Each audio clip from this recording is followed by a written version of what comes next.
The dark truth behind Brooke Shields isn't a scandal that was hidden. It was one that was celebrated as art. And it all began with a single signature. Playboy-affiliated images at 10, a brothel role at 12, an island film at 14, intimate scenes and a national ad campaign at 15. 5 projects, each more explicit than the last, everyone signed off by the same person, her own mother. Teri Shields filed for sole guardianship of her daughter, just days after Brooke's birth in June 1965. The notarized affidavit submitted to New York Surrogate's Court granted her the exclusive right to sign employment, education, and medical agreements on Brooke's behalf. This legal authority was not a formality. Every modeling contract, acting release, and publicity deal for the next 2 decades required her signature. IRS records from 1976 to 1979 show Teri reporting over $112,000 in gross income as a sole proprietor of model management services. Of that, $78,300 came directly from Brooke's modeling commissions. Monthly bank statements from Citibank in 1978 list deposits labeled Brooke Shields modeling income routed into Teri's personal account. Property records confirm that the family's Manhattan co-op was purchased with a mortgage underwritten by those same earnings. Industry contracts from Ford Modeling and Wilhelmina required Teri's written consent for any job, and Screen Actors Guild files list her as the sole signatory for child performer permits. Producers described her as present for every negotiation, comparing offers line by line and dictating final terms. All financial accounts and legal paperwork flowed through her, making Teri not just a parent, but the gatekeeper to every opportunity and risk Brooke faced. This fusion of legal power and financial dependence meant that a single adult's ambition and judgment could override any outside concern, setting the terms for what would be allowed, signed, and sold in Brooke's name. In July 1975, a 10-year-old Brooke Shields was brought to a Manhattan studio for a portrait session with fashion photographer Garry. The contract, signed by her mother Teri Shields as sole legal guardian, authorized a one-time payment of $450. The release form filed in New York County Court records gave Gross and Playboy Press the right to use Brooke's images for a single project, a softcover book called Sugar and Spice, but it limited the images to the book's initial print run, 30,000 copies for the United States and 5,000 for Canada. When Sugar and Spice hit shelves in late 1975, the photographs, black and white and color, heavily styled to age the child, were presented as art. The book sold out its first run within months and was quickly reprinted for the United Kingdom and European markets. Playboy International syndicated the images to their French, German, and Italian editions, adding another 12,000 reproductions. The commercial success was matched by critical silence. Reviewers described the images as sophisticated and praised their aesthetic, making no mention of Brooke's age or the ethics of the release. 3 years later, director Louis Malle cast Shields in Pretty Baby, a feature film that depicted her as a child prostitute in 1917 New Orleans. Again, Teri Shields signed every contract and release. When Pretty Baby premiered at Cannes in 1978, it was met with a standing ovation and glowing reviews. Critics hailed Malle's vision and the performance of his 12-year-old lead, calling the film a masterpiece. The moral cost, an adolescent asked to embody adult sexuality, was lost in the applause. With each project, the pattern grew clearer. Contracts were signed, boundaries were pushed, and the label of art was used to justify what was being sold. The adults with power, photographers, producers, and critics offered legitimacy, while the one adult closest to Brooke continued to say yes. In 1980, the Blue Lagoon drew $58 million at the U.S. box office.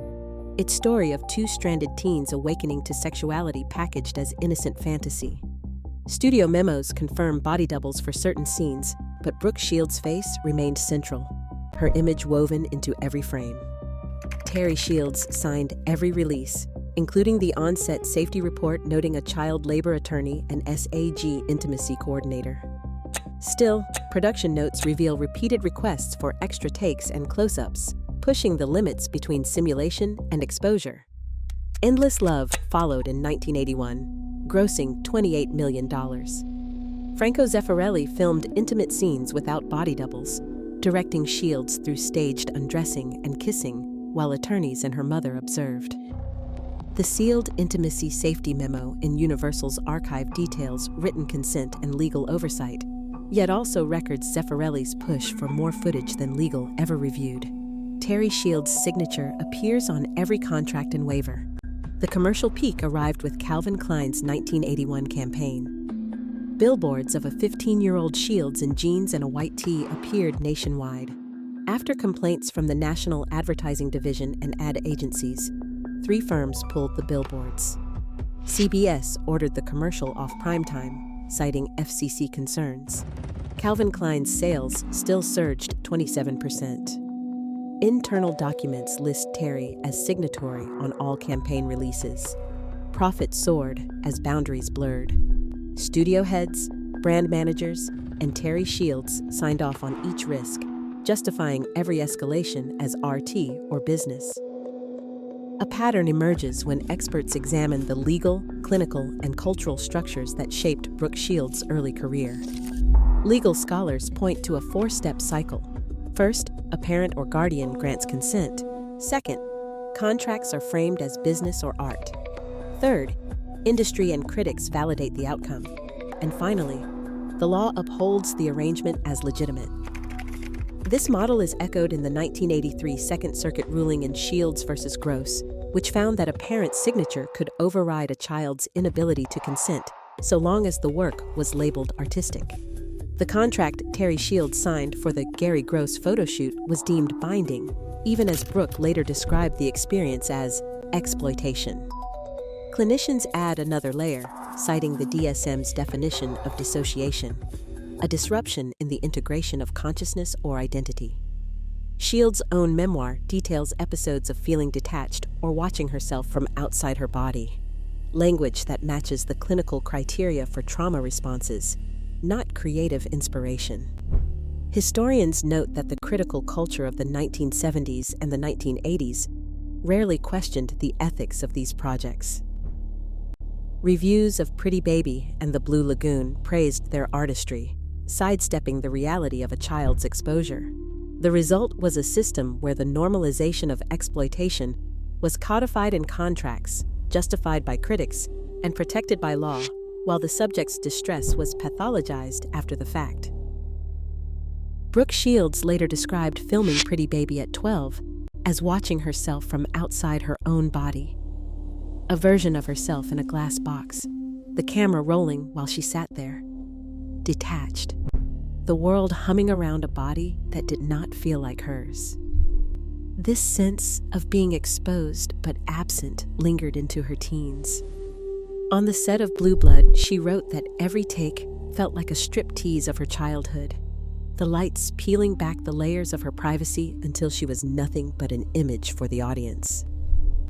These passages, drawn from her memoir, are not poetic exaggerations, but clinical accounts of dissociation, a trauma response echoed in psychiatric texts. At 18, Shields left Hollywood and enrolled at Princeton University in 1983, majoring in psychology. She graduated cum laude in 1987. The move was more than academic. It was an escape from an industry that had commodified her childhood. After the commercial peak of Endless Love and Calvin Klein, her film roles faded. From 1982 to 1984, there were no major theatrical releases, only guest spots and supporting parts. The adults and institutions who profited faced no consequences. Shields was left to process the aftermath alone. Today, the images and films that defined Brooke Shields' childhood remain easy to find. A few keystrokes pull up the Garry Gross photographs, still cataloged in the Library of Congress and MoMA archives, circulated on auction sites, and embedded in online photo collections. The films, Pretty Baby, The Blue Lagoon, and Endless Love, are available to stream on major platforms.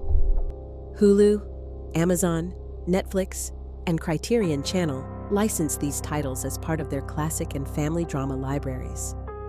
Playboy Enterprises, major studios, and Calvin Klein continue to collect revenue, Their contracts, protected by decades-old signatures and court rulings that treat parental consent as final.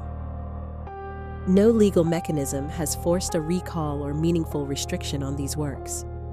The 1983 Shields v. Gross decision confirmed that a parent's signature could bind a child to a lifetime of exposure, so long as the project wore the mask of art or commerce.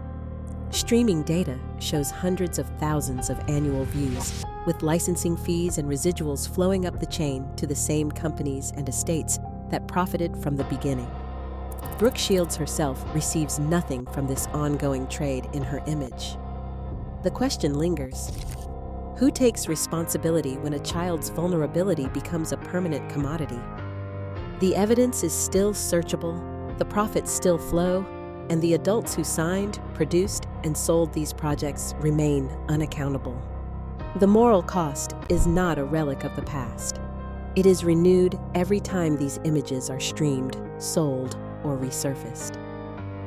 What does it mean, decades later, to call this art, business, or simply history? Today, Hollywood still profits from images and stories built on blurred boundaries. Brooke Shields rebuilt her life. Her abusers simply rebranded. Trauma leaves lasting scars. Accountability remains rare. Until the system answers for what it enables, every child in the spotlight risks repeating the same cycle.